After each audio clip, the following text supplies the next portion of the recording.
주님의 은혜와 평화가 우리 가운데 있기를 바랍니다. 입추를 지나면서 아침과 저녁이 제법 싸늘합니다. 감기에 조심하시기를 바랍니다. 지금 농촌에서는 겨울 냄새씨를 심고 조나수수를 수확하고 그리고 조금 있으면 배도 수확할 것입니다. 바쁘지만 참 좋은 충만한 계절입니다.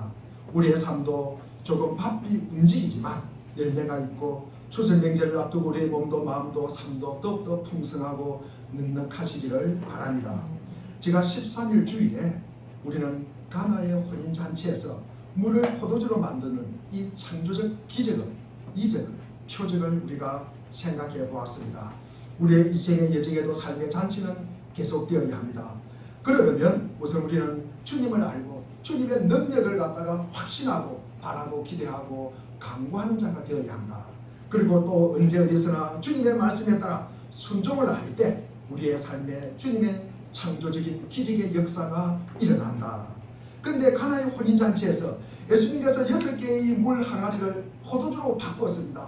그런데 이 신랑과 그리고 거기에 이 잔치를 맡은 사람들은 얼마나 좋습니까? 얼마나 기뻐서 뛸 듯합니다. 이 외에 파장날 뻔한 잔치가 계속 되기 때문입니다. 하지만 율법을 글자 그대로 지키는 일에 목숨을 걸던 유대인들은 아마 굉장히 당황하고 난처했을 것입니다. 왜냐하면 준비된 물 항아리에 있던 물이 모두 포도주로 변했기 때문에 손을 씻을 정결의식을 행할 물이 없어졌기 때문입니다. 유대인들에게는 포도주가 떨어졌다는 사실보다도 정결의식을 행할 물이 없다는데 더 중요하고 더 관심 있고 그것을 더 문제 삼았던 것입니다. 여기서 우리는 예수님께서 우리에게 던지는 또 하나의 메시지를 알게 됩니다. 율법 중심의 유대교 신앙에서 이 혁명적인 변화가 진행되고 있구나. 잔치집에 있는 사람들은 대부분이 새로운 포도주 맛을 즐기고 있었지만 본론 있는 사람들은 나사렛 청년 예수로 인해서 시작된 이 근본적인 변화의 기운을 감지했습니다. 그것은 유대교 종교 체계를 수호하는 사람들에게는 매우 불길하고 그리고 기분 나쁜 징조이지만 율법주의 안에 신음하고 새로운 영성의 출현을 기다리는 사람들에게는 가슴 벅찬 일이요 혁명적인 일이 아닐 수가 없습니다. 우리 교우님들은 어떻게 생각하십니까? 물이 없어서 손을 씻지 못하고 정결의식을 행하지 못하는 것이 중요하십니까? 안 그러면은 물이 없더라도 잔치집에 맛 좋은 포도주가 계속 공급함으로써 잔치가 이어지는 것이 좋습니까? 전자입니까? 후자입니까? 대답이 없으십니까? 우리 그리스도인들은 하나님 나라를 갈망하는 사람들입니다. 하나님 나라는 하나님의 다스림이 있고 하나님의 통치가 임하는 나라입니다. 하나님의 다스림이라는 것은 하나님의 말씀이 살아 역사하고 하나님의 말씀이 그대로 이루어질 것을 믿고 이해하고 나의 삶에 받아들이는 것입니다. 그 하나님 나라를 바라고 그리고 열심을 다하는 것은 유대인을 우리가 따라갈 수가 없습니다. 유대인들은 누구보다도 하나님 나라를 바라고 갈망하였습니다. 유대인들은 하나님께서 특별히 지명하여 불렸다고 여깁니다. 그중 보통 3가지를 말씀합니다. 유대인들은 이 3가지를 가지고 자기들은 성의식을 가지고 있습니다. 그 첫 번째가 율법입니다. 특별히 할 일을 이 구원받은 자에게 표본하고까지 할 정도로 율법을 지키는 일, 율법을 갖다가 지키는 일에 목숨을 다하면서 이것을 지키는 것이야말로 하나님 나라를 이루고 그리고 그것이 구원을 갖다가 얻는 길이라고 생각을 합니다. 그리고 두 번째로는 약속의 땅입니다. 적과 꿀이 흐르는 약속의 땅을 주셔서 유대인들이 그곳에서 우리가 넉넉하게 살아갈 것이다. 그리고 세 번째로는 예루살렘 성전입니다. 이 성전에만 하나님이 임하신다는 거 여기는 것입니다. 유대인들은 이 3가지를 기준으로 하여 자기들은 하나님의 선택받은 백성 이 자부심으로 큰 선민의식을 가지고 있었습니다. 그러면서 유대인들은 열심히 율법을 지킵니다. 열심히 율법을 지키면서 안식일을 지키고 금식도 하고 11조를 합니다. 그러면서 약속의 땅을 또 지킵니다. 그리고 예루살렘 성전에서 하나님을 대면하면서 예배하고 이것이 하나님의 나라를 이루는 길이요 구원의 길이라고 믿는 사람들이 유대인들입니다. 여기서 예수 그리스도를 통한 이 변화의 조짐이 일어나고 있습니다. 우선 가나의 혼인잔치에서 물이 뭐로 변했습니까? 포도주로 변했습니다. 물이 포도주로 변했는데 거기에 유대인들이 노력과 힘과 정성이 있었습니까? 없었습니까? 없었습니다. 그렇죠? 이것은 순진하게 예수 그리스도로 인하여 물이 포도주가 된 것입니다. 여기서 우리가 정결의식을 중요시하는 이 율법보다는 하나님의 이 예수 그리스도의 은혜를 갖다가 더 강조하게 된다는 말씀입니다. 그러니까 율법을 피하고 그리고 하나님의 은혜로 넘어가는 과정이 되는 것입니다. 두 번째로 약속의 땅이라고 하지만 그 당시 이 약속의 땅인 가나안은 로마의 식민지입니다. 그래서 적과 꿀이 흐르는 약속의 땅이라고 하기에는 조금 우리가 불편한 감이 있습니다. 그리고 예수 그리스도에 대한 이 믿음의 길을 율법으로 허물고 그리고 이 약속의 땅이라는 이 장소적 개념을 허물고 그리고 마지막으로 성전을 허무는 작업, 즉 하나님이 성전에만 계신다는 이 고정관념을 깨야 하는 것입니다. 그 깨는 작업이 시작되는 것입니다. 오늘 우리는 예수님께서 예루살렘 성전에서 일으키는 이 소동이 본문의 내용입니다. 13절에 보니까 그때는 유대인들의 최대 명절인 유월절이었습니다. 세계 각지로부터 순례객들이 예루살렘 성전으로 모여들었습니다. 성전들에는 제물로 바칠 짐승을 파는 상인들과 돈을 바꾸어주는 환전상들이 있었는데 그들은 유월절 특수를 누리고 있었습니다. 당시에는 성전 제사에 쓸 짐승은 반드시 성전에서 구입해야 합니다. 집에 기르던 짐승을 가져오면 제사장들이 흠을 잡아서 태자를 놓기 때문에 율법에는 흠이 없는 제물을 드리라고 하였기 때문입니다. 로마 제국에 들어 도시에 살다가 돌아온 이 순례객들은 성전에서 헌금을 드리기 위해서는 환전사에게 돈을 바꿔야 합니다. 로마 화폐는 거기에는 황제의 초상이 그리고 신상이 그려져 새겨져 있기 때문에 헌금을 드릴 수 없다고 제사장들이 규정해 놓았기 때문입니다. 헌금을 드리려면 성전 앞에 있는 이 마당에서 돈을 바꿔야 합니다. 그런데 그 환전하는 그 차액이 엄청나게 많다는 것입니다. 많은 것을 드렸는데 자기들이 받는 것은 하나님 앞에 드리는 것은 조금밖에 안 되는 것입니다. 그 차익을 누가 가져갑니까? 그 차익을 누가 가져갑니까? 예수님께서는 부산에게 사고 파는 광경을 지켜보시다가 일대 소란을 일으킵니다. 아마 예수님께서 이 예수님의 행동을 소란이라고 표현해서 좀 죄송합니다만 로마 군인들이나 유대인들이 볼 때는 그것은 그야말로 소동입니다. 예수님은 노끈으로 채찍을 만들고 성전들에 매여있는 양들과 소들을 쫓아내시고 장사하는 사람들을 위협하여 흩으시고 그리고 돈 바꾸는 사람들을 사용하는 탁자를 갖다가 둘러 엎었습니다. 비둘기 파는 사람들에게 조금 예수님이 유하게 대합니다. 그들은 환전상이나 소와 양을 파는 사람들에 비해서 아마 가난한 영세 상인들이었기 때문일 것입니다. 16절에 보면 비둘기 파는 사람들에게서는 이것을 여기서 가져가라고 이야기합니다. 가지고 가라. 내 쫓으시는 것이 아니라 여기서 가지고 가라. 그러면서 내 아버지의 집을 장사하는 집으로 만들지 말라. 이렇게 이야기하십니다. 여기서 우리는 예수님께서 왜 이 같은 백성을 속이고 부당이득을 취했습니다. 이것은 마땅히 개혁되어야 할 일이었습니다. 예수님도 그 부정과 비리의 환멸을 느꼈었을 것입니다. 예수님은 이 소동을 통해서 성전이 장차 어떻게 될 것인지를 몸으로 예고하신 것입니다. 성전들에는 짐승을 파고 파는 사람들을 모두 쫓아내시면 성전 제사는 즉각 중단되고 맙니다. 그리고 로마 화폐를 이 성전용 쿠폰으로 바꾸어주는 환전상이 없어지면 성전의 헌금통은 텅 비게 되는 것입니다.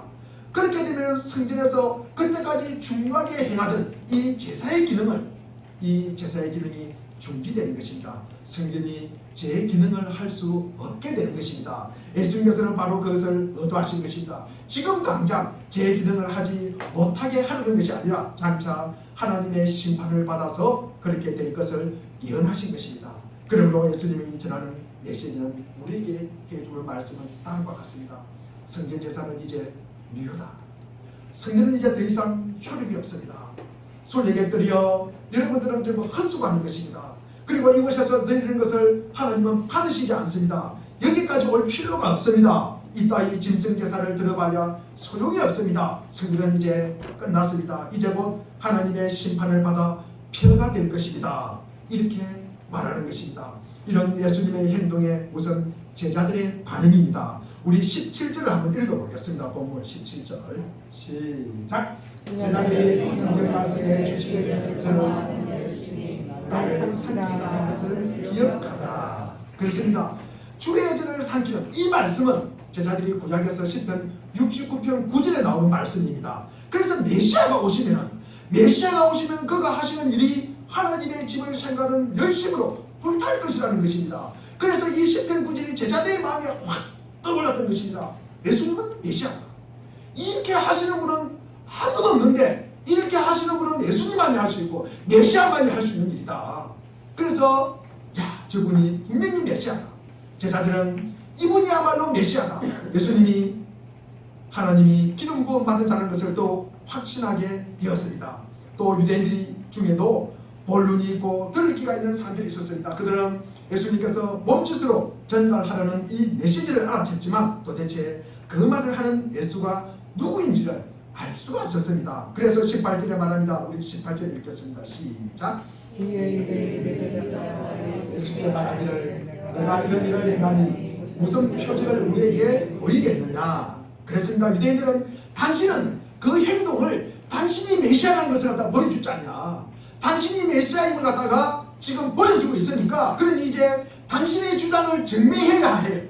이 증명해 줄 어떤 이적을 우리에게 보이라고 하는 것입니다. 그러자 예수님께서 이렇게 답하십니다. 19절입니다. 우리 19절 읽겠습니다. 시작. 예수께서 대답하여 이르시되 너희가 이 성전을 보라. 내가 사흘 동안에 일으키리라. 이 말을 들은 유대인들이 의의가 없었습니다. 하느님이 계시는 성전을 헐라니 이제는 성전을 깨끗하게 하신 것으로 의식과 희생으로 드리는 성전 예배가 모두에게 합당하지 않다. 그러므로서 그것으로는 사람들을 하나님께로 인도할 수 없다. 그 이야기를 우리에게 지금 하시는 말씀입니다. 예수님께서는 성전이 없어질 것을 바라고 계셨으니 분명합니다. 예수님께서 오신 것은 그런 예배를 불필요하다. 그런 예배가 불필요한 것을 보여주기 위해서 예수님이 이 땅에 오셨습니다. 우리가 마가복음 14장 58절도 보면 우리가 이 사람이 말하는 것을 들었는데 내가 사람의 손으로 지은 이 성전을 허물고 손으로 짓지 않는 다른 성전을 사흘 만에 세우겠다고 그렇게 하였습니다. 여기서 예수님께서 실제로 의미하신 것은 그분의 오심이 하나님께 예배하는데 인간이 만들고 조작한 모든 것을 없애고 그 대신 영적 예배로 대체한다는 말씀입니다. 또한 동물을 희생시킨 제사와 번잡한 의식을 피하고 하나님의 영과 우리의 영을 직결함으로써 이를 대신하려고 한 것이 분명합니다. 이러한 영적인 관계는 인간에 의해서 만들어진 정교한 성전이나 인간의 손에 들어지는 이 문화이나 희생 그리고 의식들이 필요 없음을 우리에게 말하고 있습니다. 예수님의 말씀은 너희의 성전 예배 그리고 정교한 예식 그리고 아낌없이 바치는 동물 희생으로는 이제는 끝났다. 왜? 내가 왔기 때문에 내가 그 일을 하라고 그 전에 그는 피하고 내가 왔기 때문에 이것은 없어지는 것이다. 그리고 예수님의 약속은 나는 너희에게 모든 인간적인 교보함과 의식 없이 하나님께 나아가는 길을 갖다가 제시하려고 내가 왔노라 라고 말씀하는 것입니다. 나는 예루살렘에 있는 이 성전을 파괴하고 전 세계 사람들이 살아계신 하나님께로 나아가 그의 인재를 살아있는 성전을 세우기 위해서 왔다는 것입니다. 최초에 우리가 성전은 BC 957년의 솔로몬 성전입니다. 그런데 이 솔로몬 성전은 373년 만에 이 BC 586년에 바벨론의 느부갓네살 왕에게 이 3차 침공 때 남유다가 멸망하면서 이 솔로몬 성전은 파괴가 됩니다. 그리고 두 번째 성전은 우리가 이 포로로 잡혀갔던 이 바벨론 포로들이 돌아와서 지은 성전이 BC 516년에 스룹바벨 성전입니다. 이것도 로마에서 멸망을 하고 AD 70년에 그리고 세 번째 성전은 AD 64년에 유대인의 환심을 사기 위해서 헤롯이 성전을 갖다가 지었습니다. 그래서 AD 70년에 로마군에 의해서 돌 위에 돌 하나 남지 않고 완전히 파괴되고 말았습니다. 근데 지금 남아있는 건 조금 더 남아있는 그것이 통곡의 벽입니다. 그 건물은 원래 헤롯이 지은 성전입니다. 헤롯이 이 성전을 세우기 시작한 것은 주전 19전이었고 그리고 주 46년에 왔으야 완전히 준공이 되었습니다. 공사를 시작한 이래로 완성하기까지는 46년이 걸렸는데 따라서 이때는 성전 공사가 끝나기 전이었습니다. 지금 예수님이 이 말씀을 하신 것은 성전 공사가 완공되기 전 20년 전에 하신 말씀입니다. 그런데 예수님께서는 이 성전의 웅장함과 화려함 여기에 낭비되는 모든 금전은 완전히 부당한 것이라고 공언함으로써 유대인들을 아예 질색하게 만들었습니다. 예수님은 보이는 이 성전이 보이는 성전이 없이 하나님께로 바로 나아가는 길을 사람들에게 나타내 주기 위해서 온 것입니다. 그런데 이 말을 듣는 유대인들은 너무나 놀라고 너무나 당황스러운 말씀이 아닐 수가 없습니다. 왜? 성전을 하려니까 거기에 누가 계신다? 하나님이 계신다고 믿는데 아니 하나님이 계시는 집을 갖다가 없애라니 도대체 이게 무슨 말일까? 왜 유대인들이 놀랍니까? 유대인들은 예루살렘에만 하나님이 계신다고 생각하기 때문에 그렇습니다. 예루살렘에만 하나님이 계시고 그곳에서만 하나님을 만날 수 있고 그리고 예배한다고 생각을 하기 때문입니다. 아마도 이 지점에서 유대인들은 더 이상 대화를 하나님과 예수님과 지속할 엄두가 나지 않았을 것입니다. 분명히 제정신인 것 같은데 하는 말씀은 보니까 제정신이 아닌 것 같습니다. 그런 사람과 어떻게 말싸움을 계속하겠습니까? 그들은 어깨를 으쓱거리면서 그 자리를 떠나갔을 것입니다. 예수님도 더 이상 소동을 부리지 않고 그 자리를 떠났고 그러다 쫓겨갔던 상인들과 한정상들이 설렁설렁 제자리로 돌아와서 다시 자판을 갖다가 폈을 것입니다. 다행히 이 사건과 대화를 기억하던 이 제자들은 이 대화를 기억하고 있었습니다. 제자들은 그 자리에서도 이제 예수님이 지금 무슨 말씀을 하시는지 성전을 허물고 3일 만에 세운다는 그 말씀이 무엇인지를 도대체 알지를 못했습니다. 그들이 이 사건과 대화를 기억해낸 것은 예수님께서 십자가에 죽었다가 3일 만에 부활하신 뒤에야 이 말씀을 이해하게 되었던 것입니다. 십자가에 달려 돌아가시던 예수님께서 4일 만에 죽은 자 가운데서 살아나시자 제자들은 이 성전을 한다. 그러면 내가 4일 만에 다시 세우겠다 하신 말씀을 기억해낸 것입니다. 그제야 그들은 깨달았습니다. 예수님께서 4일 만에 세우겠다고 하시는 그 성전은 바로 당신 자신을 두고 하신 말씀이었구나. 이제 성전은 무효가 되었고 부활하신 예수님께서 우리에게 성전이 되었구나. 허물고 다시 세운 성전은 이게 바로 예수님의 몸이었구나. 가나의 혼인잔치 자리에서 이 물이 포도주로 변한 이 사실을 보면서 율법을 가장자리로 치우시는 예수님이십니다. 그런데 이번에는 성전에 장사하는 사람들과 돈 바꾸는 사람들 그리고 이 사람들을 몰아내고 유대인의 신앙 중심에 서 있던 이 성전을 치울 것을 예고한 것입니다. 유대인들이 볼 때는 이것은 실로 엄청난 변화였습니다. 약속의 땅은 이미 로마에게 주도권이 뺏김으로써 이미 상실하였습니다. 그런데 예수님께서 이 남은 두 가지 율법과 성전마저도 치울 것이라는 이 불길한 징조를 유대인들에게 보여주고 있었던 것입니다. 예수 그리스도는 자신의 전생을 통해서 이 은밀한 계획을 하나하나 수행해 가셨습니다. 들을 귀가 있고 볼 눈이 있는 유대인들은 이 계획을 알아채었으나 그렇다고 당장 그분을 잡아 넣을 정도로 딱히 무슨 드러난 것은 없었습니다. 이것이 그들을 갖다가 안절부절 못하게 했습니다. 나사렛 예수를 통해서 장차 유대교 전체를 덮을 만한 이 모종의 계획이 진행되고 있음이 분명한데 그분을 잡아 넣을 만한 구실을 찾을 수가 없었습니다. 그 영적 계획은 갈릴리에서부터 드러나지 않게 천천히 그리고 엄밀하게 그러나 아주 확실하게 진행되고 있었습니다. 초지해진 이 유대인들은 요한복음 19장 7절에서 예수가 하나님의 아들이라고 말하는 것을 구실로 삼아서 그것을 변리로 예수를 십자가에 못 박아 체현합니다. 그가 달려 죽임을 당할 때 유대의 지도자들은 그분들이 기분 나쁘고 불길한 업무가 진행된다는 것을 제거한다는 생각으로 해서 아마 그들은 축배를 들었을 것입니다. 하지만 하나님께서는 예수 그리스도를 죽은 자 가운데서 살리셔서 그 영적 계획을 완성하게 하셨습니다.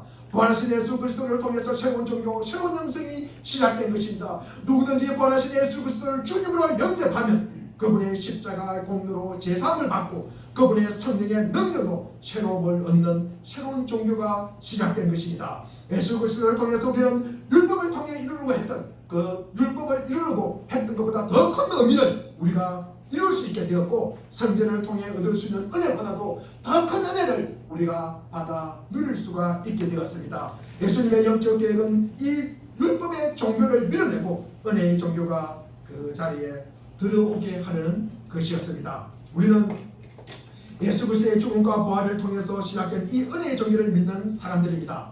예수 그리스도는 율법의 종교를 끝내고 은혜의 종교를 시작하기 위해 자신의 생명을 바쳤습니다. 사도 바울도 은혜의 종교를 지키기 위해서 이 율법의 종교와 피나는 싸움을 했습니다. 그런데 지난 2000년의 역사를 거주하면서 기독교 신앙이 얼마나 자주 율법의 신앙으로 전락을 했습니까? 그로 인해서 얼마나 많은 사람들이 율법의 종교로 타락한 이 기독교 신앙을 은혜의 종교로 되살리기 위해서 생명을 바쳤습니까?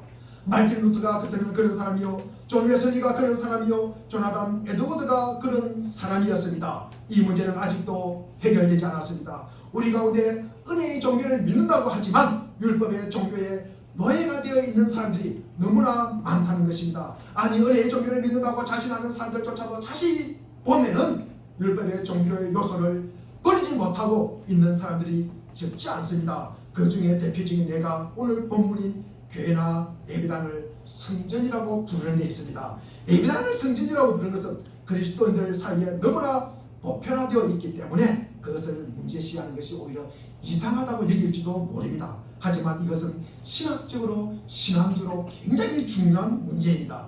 그래, 이곳은 하나님의 거룩한 성전이니 하나님이 이곳에 계시니 여기서 마음의 예무새를 고치고 신령과 진정으로 예배를 드려야지. 여기까지는 좋습니다. 하지만 이 논리를 확장하고 더욱더 연장시키면 어떻게 되겠습니까? 예배드리고 예배당 문을 나서면서 이제 성전을 떠나간다. 이제 하나님을 버려두고 간다. 하나님하고 나는 멀어져 가고 있다. 나는 하나님이 계시는 곳에서 하나님 없는 곳으로 나는 가고 있다 라고 생각을 하는 것입니다. 아마 의식적으로 그렇게 생각을 하지 않지만도 무의식 중에 그렇게 행동을 한다는 것입니다. 그래서 우리가 우선 이 예배당을 갖다가 성전이라고 하는 것은 우상을 갖다가 만드는 문제가 생기는 것입니다. 예배당은 하나님께 예배드리는 목적으로 위해서 성별되었다는 점에서 다른 건물과 차이가 있습니다. 그러므로 예배당 안에서 거룩한 분위기를 느낄 수 있도록 우리가 예배당을 정갈하고 깨끗하게 하고 아름답게 만드는 것은 참으로 좋습니다. 그런 점에서 저희 예배당도 제가 참 좋아합니다. 오면은 참 편안합니다. 더 다른 데 있는 것보다 기도도 잘 됩니다. 좋습니다. 제가 여기서 아무나 편하게 지내고 있습니다. 아마 여러분들도 마찬가지입니다. 만수리에서 내려서 교회로 가까이 오면서 예배당에 들어오는 순간에 이 세상과는 좀 다른 곳에 내가 왔다. 아마 오시면서 아마 약속이 있어서 여러분들이 아마 직장을 가든지 그리고 어느 곳에 누구를 만나러 가든지 그것보다는 교회로 올 때, 주일에 교회로 올 때, 예배드리러 올 때 그 마음가짐이라 그 기분은 훨씬 더 가볍고 아마 좋을 것입니다. 그래서 우리가 이 자리에 앉으면 기도도 잘 됩니다. 그리고 집중도 잘 됩니다. 말씀도 쏙쏙 들어와요. 제가 자주 느낍니다. 지나가는 분들 지나가다가 들어오시는 분이 가끔 계세요. 특별히 여기 보면은 여기 1층에 교정원에 치료를 하러 오셨다가 오시는 분들이 자주 있습니다. 그런데 오시면은 왜 오는 분 하나하나마다 왜 오시면 그렇게 울고 가는지를 모르겠어요. 울고 가는지를 모르겠어요. 제 교회 오면은 그렇게 울고 갑니다. 그러면서 많은 분들이 또 헌금도 하고 가시고 여러 가지로 그러면서 제가 느낍니다. 아니 왜 오셔서 울고 갈까? 저분들이 다른 곳에 가서 울까? 그러지는 잘 않을 것입니다. 그래서 우리가 교회 오면은 잘 울기도 하고 마음도 우리 주님이 함께하는 생각도 들고 여러 가지 아마 우리에게 믿음 생활에 그리고 우리의 삶에 참으로 중요한 요소임은 분명합니다. 이렇게 예배당답게 마련하고 유지하는 것은 참 중요한 일입니다. 이를 위해서 애쓰시는 모든 봉사자분들에게 특별히 청소하시는 분들에게 제가 깊은 감사를 드립니다. 그런데 이것이 지나치면 우리가 건물인데 예배당을 갖다가 우리가 성전으로 여기면은 예배당에 있는 이 물건들도 성물로 신성화하는 그런 잘못을 우리가 가질 수 있다는 말씀입니다. 예배당은 건물 자체에 어떤 속성이 있는 것이 아닙니다. 이 종도 마찬가지입니다. 이 종이, 이 쇠가 여기에 성전에서 종을 울리는 예배를 시작을 울리는 종으로 쓰이기 때문에 이게 성물입니다. 그러나 이것이 다른 곳에 가면 다르게 쓰이는 거예요. 이 자체가 무슨 능력이 있는 것은 아닙니다. 우리가 이것을 갖다가 늘 구별하셔야 됩니다. 예배당은 건물 자체에 어떤 속성이 있는 것이 아닙니다. 거룩한 목적을 위해서 예배를 위해서 이것이 사용되기 때문에 거룩한 것입니다. 이 십자가도 마찬가지입니다. 이게 나무예요, 나무. 그런데 십자가의 의미가 우리 교회 안에 있으니까 의미가 있는 것이 이것이 다른 곳에 가면은 아마 궁궐로 때리기도 더 힘든 나무가 될 수 있을 것입니다. 그래서 우리가 그 차이를 갖다가 우리가 구분하지 못하면 우리가 우상 숭배로 전락하게 된다는 것입니다. 두 번째로 성전은 하나님을 예배당 안에 가두는 잘못을 범하기 쉽다는 것입니다. 제가 조금 전에 말씀을 드렸지만도 예배 위에 맞추고 가면서 우리 하나님을 이곳에 가둬두는 거예요. 이곳에만 계시는 거예요. 그러면 뭡니까? 다른 곳에서는 없다는 말씀입니다. 물론 하나님은 우리가 예배당 안에 가둔다고 하나님이 예배당 안에 갇혀 있습니까? 그렇지 않습니다. 우리가 하나님을 갖다가 성전 안에 계신다고 우리가 착각을 하고 있는 거예요. 우리가 솔로몬이 예루살렘 성전을 지어서 봉헌할 때 드린 기도를 갖다가 우리가 기도문을 한번 읽어보겠습니다. 우리 왕상 8장 27절을 한번 읽어보겠습니다. 구약시대입니다. 이 솔로몬이 성전을 갖다가 건축하고 드린 기도가 이 8장 27절입니다. 읽어보겠습니다. 시작. 하나님 참으로 땅에 거하시니까 하늘과 하늘의 하늘이라고 주를 용납하지 못하겠다. 하물며 내가 건축한 이 성전이오니까.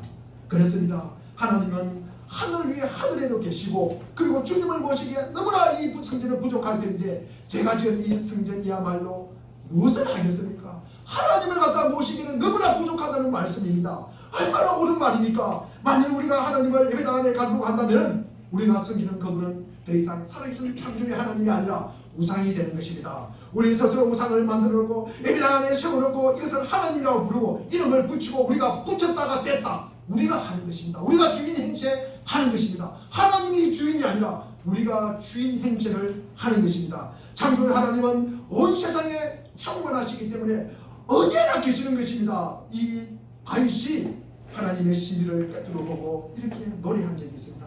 시편 139편 우리가 7절, 8절, 9절, 10절을 우리 같이 한번 읽어보겠습니다. 시작. 내가 주의 얼마나 의로하며 주의 앞에서 어디로 피하리까. 내가 하늘에 올라가지라도 거기 계시며 소원의 내 자리를 펼치라도 거기 계십니다. 내가 시냇가지를 치며 바다 끝에 가서 거주할지라도 거기에서 주의 손이 나를 인도하여 주시며 주의 오른손이 나를 붙드십니다. 아멘. 우리가 믿는 하나님은 이런 하나님이십니다. 한 장소에 가둬둘 수도 없고 사람에 의해서 감동되지도 않는 분이십니다. 우리가 하나님에 대해서 눈을 감고 없다라고 생각하니까 그렇지 너의 눈을 뜨고 보면 창조주 하나님은 언제 어디서나 계십니다. 내가 기도하고 찬양하고 그리고 예배하는 예배당도 계시고 공원에도 계십니다. 내가 잠자고 쉬는 위치에도 계시고 그리고 내가 가는 길거리도 계시고 내가 일하는 직장에도 계신다는 말씀입니다. 오래전의 이야기입니다. 제가 신학교 가기 전에 어느 교회에서 설교를 듣는데 목사님께서 이런 말씀을 하시더라고요. 자기 성도인 중에서 담배를 많이 피우는 골초가 계셨대요. 근데 그분은 1시간에 한 번 담배를 피우게 돼요. 1시간마다. 그래서 목사님이 거의 1시간, 예배 시간을 1시간 정도에 딱 마친대요. 그런데 이 어떨 때 보면 예배 시간이 조금 1시간이 넘어가는 경우가 있대요. 그러면은 그분이 안절부절을 못한대요. 그분을 보면서 지금 내가 1시간을 넘어가고 있구나. 목사님이 이렇게 생각을 한대요. 그래서 이렇게 그럴 때는 목사님이 축도하자마자 축도하기도 전에 집으로 쫓아간대요. 집에 쫓아간대요. 그래서 어머니도 교회를 다니시니까 어머니가 교회 가시면서 교회 화장실 안에 파리약을 여름에 한도 뿌리 두고 갔대요. 뿌리 두고 갔는데 화장실에 딱 앉아가지고 라이트를 탁 해가지고 불을 갖다가 탁 붙이는 순간 이것이 가스가 터진 거예요. 그래서 본인이 화상을 입고 머리도 거슬리게 되었답니다. 그래서 이분이 병원에 입원을 하게 됐어요. 그래서 목사님이 신발을 갔습니다. 병원에. 그러니까 이 성도님이 울면서 하는 말이 목사님 화장실에도 하나님이 계시대요. 이렇게 이야기를 했대요. 하나님은 화장실에도 계십니다. 하나님은 아니 계시는 곳이 없습니다. 어디에도 계시다는 사실이 예수님께서 이 성전을 허물러 가는 목적입니다. 우리가 이 창조주 하나님 내가 이 참혹한 동토의 땅 북한도 계시고 그리고 청와대도 국회도 계십니다. 태를 모의하는 지하 밀실에도 계시고 바다 및 잠수함 안에도 계시는 것입니다. 다윗의 고백처럼 이 지옥의 가장 밑바닥에도 서울에도 그분이 계시고 천국의 가장 높은 곳에도 그분이 계신다는 말씀입니다. 따라서 이 땅의 성전을 다시 세우고 싶어하는 사람들은 이 타락한 불순한 음모가 있다는 말씀입니다.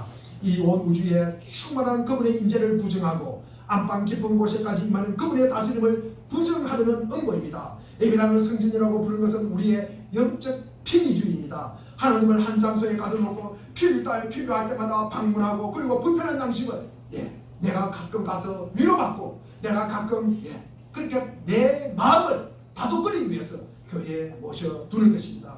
이 땅에 성전을 세우는 것은 예수 그리스도의 성육신과 그분의 생애와 가르침 그리고 십자가의 죽음과 부활을 모두 무효화시키는 것입니다. 예수 그리스도께서 십자가에 달리시면서 이루어놓으신 영적 혁명을 수포로 돌아가게 만드는 것입니다. 우리 사랑하는 교우 여러분, 예수 그리스도께서 생명을 바쳐 허물어뜨린 성전을 다시 세우지 맙시다. 우리가 모이는 이 건물은 예배당이지 성전이 아닙니다. 예수 그리스도를 주님으로 섬긴다는 우리가 그분을 무너뜨린 성전을 다시 세운다면 우리는 그분을 주님으로 섬기는 것이 아니라 우상을 섬기는 것입니다. 과연 여러분은 살아계신 하나님께 자신의 문을 활짝 열고 그분의 다스림을 받아 살아가기를 원하십니까? 아마도 이 질문에 아직도 준비되지 않는 분들이 많으실 것입니다. 적잖은 분들이 하나님을 완전히 떠나기를 원하지도 않고 그렇다고 완전히 붙들리고 싶지도 않은 것이 보통 사람들의 믿음의 사람들의 모습입니다. 그 편의를 위해서 예수님께서 허무신 성전을 다시 세우고 싶어 할지도 모릅니다. 하나님을 성전에 가둬놓고 하나님과 적당한 거리를 유지한 채 내가 필요할 때마다 잠시 만나고 헤어지기 때문입니다. 온종일 하나님과 동행하면 불편해요. 그리고 내가 있는 곳에 계시면 불편해요. 성전에 계셔야지 내 직장에 따라오면 안 돼요. 집에 계시면 안 돼요. 내가 함께 가는 길거리에 함께 하면 안 돼요. 그렇게 생각한다면 그 종교는 희망이 없습니다. 그런 종교는 제로 인해 불편한 양심을 때때로 위로해 줄 뿐 그 이상은 아닙니다. 구원도 없고요. 거기에는 영원한 생명도 없는 것입니다. 율법도 성경도 항상 내 중심이라는 말씀입니다. 예배를 받으시는 분은 중심이 아니라 예배를 하는 자가 중심이라는 것입니다. 내가 중심이면 내가 가운데 있기 때문에 나는 변화가 있을 리 없어요. 나는 변화가 없습니다. 이것이 우상입니다. 예수님께서 우리에게 열어놓으신 이 은혜의 종교에 진정한 희망이 있습니다. 하나님에게 열려있대 완전히 열려있고 속속들이 열려있고 구석구석 열려있고 열려있는 이 삶이 희망이 있습니다. 주일에만 만나는 것이 아니라 매일 매 순간 언제나 늘 항상 끊임없이 하나님과 교제하는 은혜의 종교에 우리의 희망이 있는 것입니다. 한 장소에서만 하나님을 만나는 것이 아니라 언제 어디서나 하나님과 동행할 수 있는 은혜의 종교가 희망이 있는 것입니다. 예수 그리스도는 죽은 자 가운데서 부활하심으로 우리에게 그 길을 열어주셨습니다. 그것이 예수님께서 완성하신 영적 혁명입니다. 그러므로 부활하신 예수 그리스도 안에 굳게 뿌리를 내리십시오. 예수 그리스도 안에 진을 치고 주둔하십시오. 결코 그분의 임재에 벗어나지 않도록 말입니다. 그렇게 되면 우리의 몸이 성전이 되는 것입니다. 사도 바울은 이렇게 말합니다. 고린도전서 6장 19절 20절을 우리 같이 한번 읽어보겠습니다. 19절 20절 시작. 너희 몸은 너희가 하나님께로부터 아는가 너희 가운데 계신 성령의 전인 줄을 알지 못하느냐.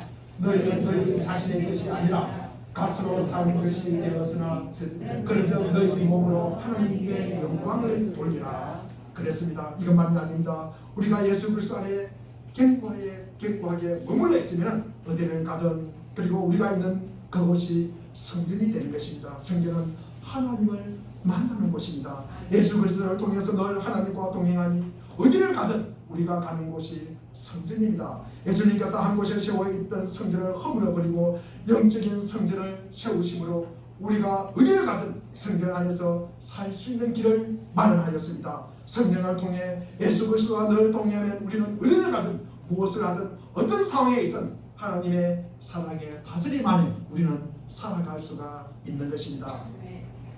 지난주 중에 이런 일이 있었습니다. 어느 사모님께서 식사를 하시다가 알바라는 목사님께서 음식값을 갖다가 대납을 해주고 가셨대요. 그래서 저에게 전화를 했습니다.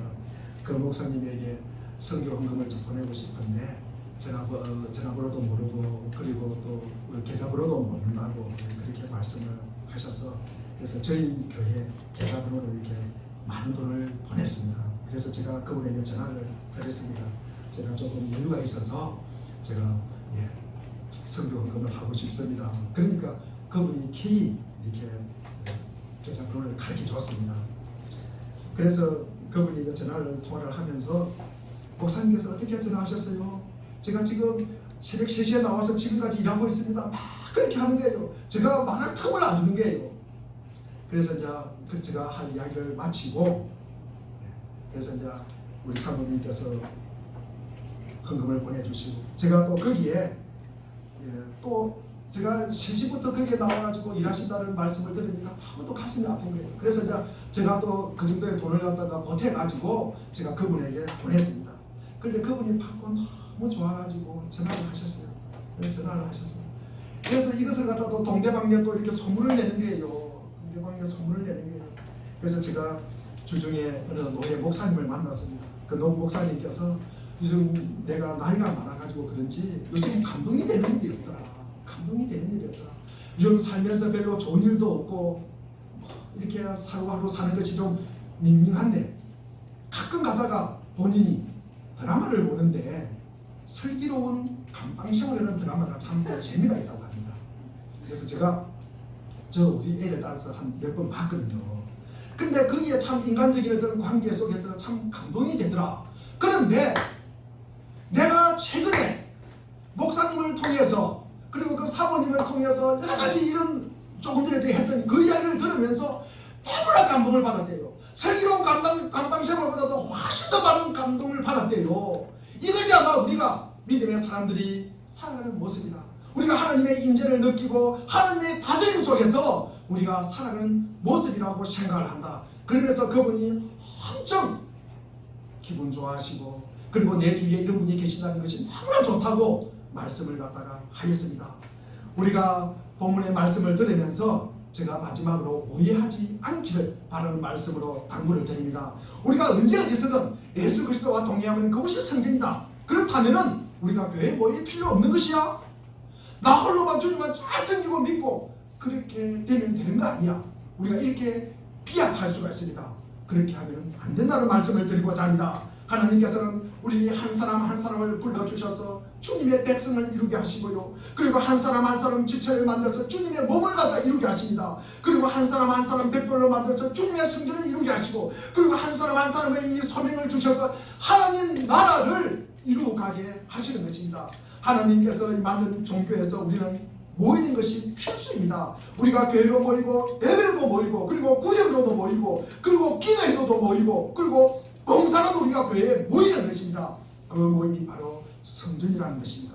그렇게 모이고 흩어지기를 반복하면서 우리는 영적으로 성장하게 되는 것입니다. 예수님께서 완성하신 이 영적 계획은 우리의 삶을 참치로 변화시키기 위한 것입니다. 예수님께서 시작하신 이 은혜의 종교는 삶을 축제로 만들자는 것입니다. 율법의 종교는 우리의 삶을 장례식으로 만듭니다. 하지만 예수님께서 우리에게 기대하시는 것은 하나님의 사랑 안에서 기뻐 뛰며 축하하며 찬송하는 것입니다. 하나님 앞에서 즐거워하는 것입니다. 하나님 나라가 이미 우리 안에 임했습니다. 하나님의 구원이 이미 우리에게 임했기 때문입니다. 부활하신 예수 그리스도 안에 견고히 뿌리를 내리십시오. 언제 어디서나 그 은혜와 사랑을 누릴 수 있기 때문입니다. 예수님께서는 육신에서 자유함을 받아 어느 곳에서든지 임재하시게 됨으로써 온 세계는 살아계신 하나님의 성전이 될 수 있습니다. 어느 곳에서나 세상 끝날까지 사람들과 그가 함께 하신다는 이 진리가 되었을 때 이것을 믿을 때 우리는 비로소 하나님의 성전이 될 수가 있는 것입니다.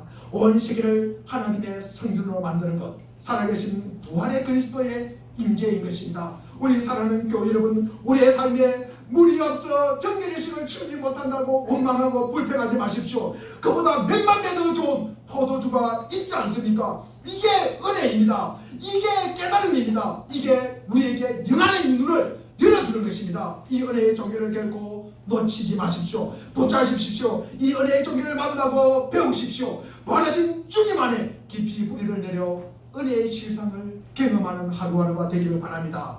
그래야 언제 어디서나 성전으로 삼고 가는 곳마다 성전으로 변모시키는 능력을 얻을 것입니다. 예수 그리스도 안에서 우리의 잔치는 결코 끝나지 않을 것입니다. 우리로 인해 초상집 같았던 이 세상이 잔치집으로 변화될 것입니다. 아직도 코로나19로 만들어낸 이 어둠이 벗어나지를 못하고 있습니다. 위기 가운데 살아가는 이들이 많습니다. 아프고 쓰리지만 견뎌야 합니다. 넘어진 자리를 딛고 일어서야 합니다. 우리 앞에 당도한 시간을 의미와 보람과 기쁨과 감사로 채울 용기를 내십시오. 그리하면 모든 지각에 뛰어난 하나님의 평강이 그리스도 예수 안에서 우리 마음과 생각을 지켜주시고 보호하여 주시고 인도하여 주실 것입니다.